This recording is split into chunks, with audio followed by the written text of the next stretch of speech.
this is Barney from Napalm Death, and you're watching Rock and Live. Rock and Live.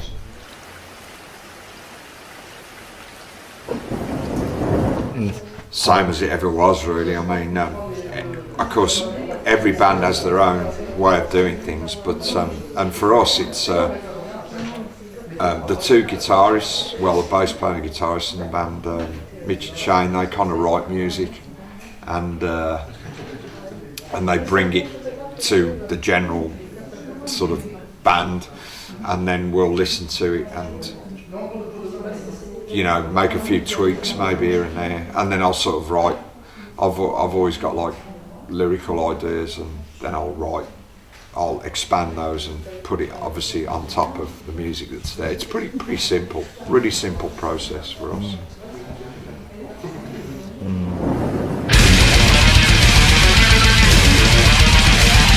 I mean, it's to be honest,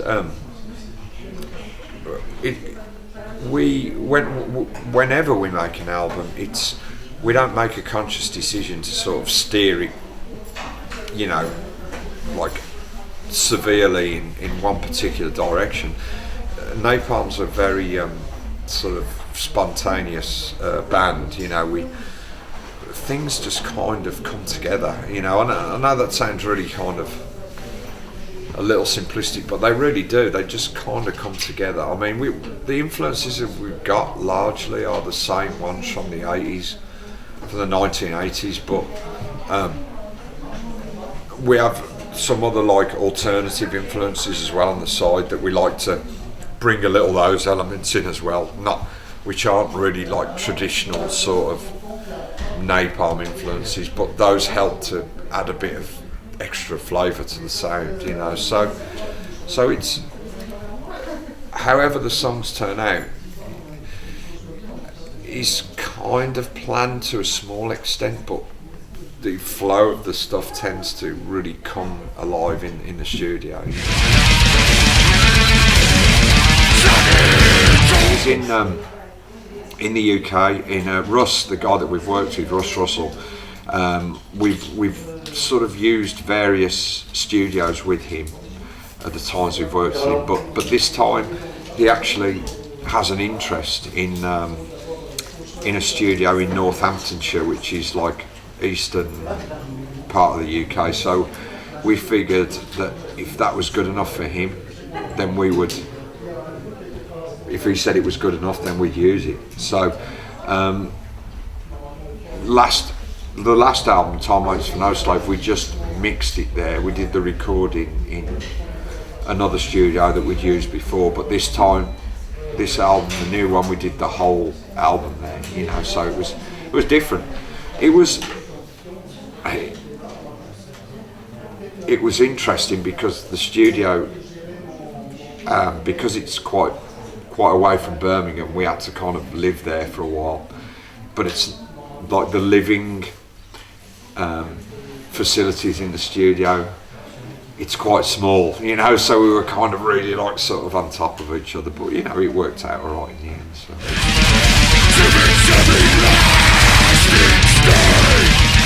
Well, I mean, you know, what does that mean really? I mean, if politics, if you look at it from a mainstream point of view, political parties, well, it's kind of fucking meaningless, you know, because it's words, gestures.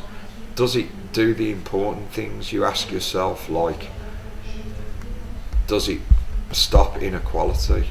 You know, does it really, those that really have absolutely fucking nothing, you know, of which there's a great percentage and it's growing in the world, you know, does it help them? No, it fucking doesn't, you know. So politics in that sense is meaningless, you know. So I am engaged in the sense that I'm a human being, and I understand that as a human being I have equal rights to anybody else, and so I have an interest, a personal interest and a wider interest in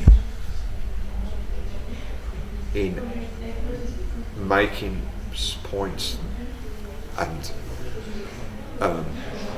getting engaged in ways that hopefully steer things in certain directions, you know, or stop certain things from happening on the other side of the coin. And so in that sense, yes, I am. Whether that's politically, whether that phrase, whether it applies to that phrase of being politically engaged, or that's a debate, you know. To me, it's all about humanity. That's what it's about, you know.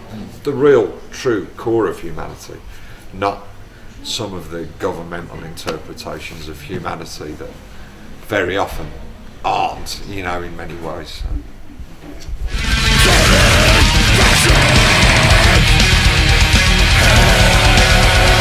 Well, all kinds, really. I mean, there's not one singular answer to that. Music, obviously. Philosophy, yes, although I don't sort of subscribe to any particular philosophy, because I think as human beings, we have bits of everything. Are we ever any one thing, any one categorisation? No, we're not. Because, you know, we may like to think we do sometimes, but we have many different aspects to our character, you know, we are many different things, you know. So, you know, philosophy, cinema, yes. I mean, independent cinema, you know, is a big interest for me, you know. Yeah, all kinds of stuff, you know, the arts, you know, different stuff. So. Independent movies, mainly, actually, like Eastern European movies is a big thing for me, because I think there are certain characteristics to those movies, like especially during the Soviet times, they had very, very different resources. In some cases, very limited resources, so they had to rely on very creative techniques to achieve certain things. But there are some incredible movies, you know, from that time. So yeah, that stuff is a big thing for me. Yeah, I mean, as we're in France, I guess some French movies too, you know. There's a movie I saw a few years ago called Zanetti, 13, it's called. It's quite a low budget film. It was about Russian roulette. It's a really bizarre film.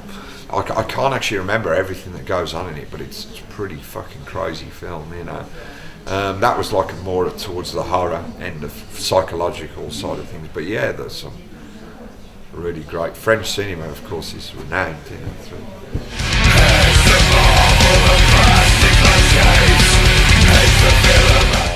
No. That's one thing that's definitely not on my thing, because, you know, I have no problem with people, you know, obviously believing in that, endorsing it. No, it's not a problem to me, you know, but I think having said that,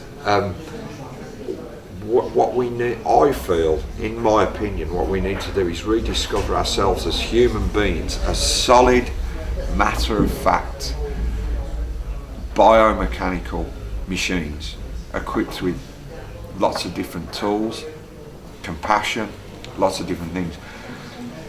Religion, spirituality might seem very nice at points, but it takes us away from the humane side of things. It removes us slightly, and I think that's very dangerous, especially when there's so much bad stuff going on in the world, where human beings are prepared to do some hideous fucking things to other human beings to achieve power or various things. And I think we need to rediscover the solid, literal meaning of life, which is being a human being, you know. Understanding where we came from, which there is evidence for, evolution, you know, blah blah blah. Like I say, all the spiritual stuff, I don't necessarily have a problem believing in that stuff, but we need to, having said that, we need to refocus and understand that the thing that matters the most as the centerpiece is the human being.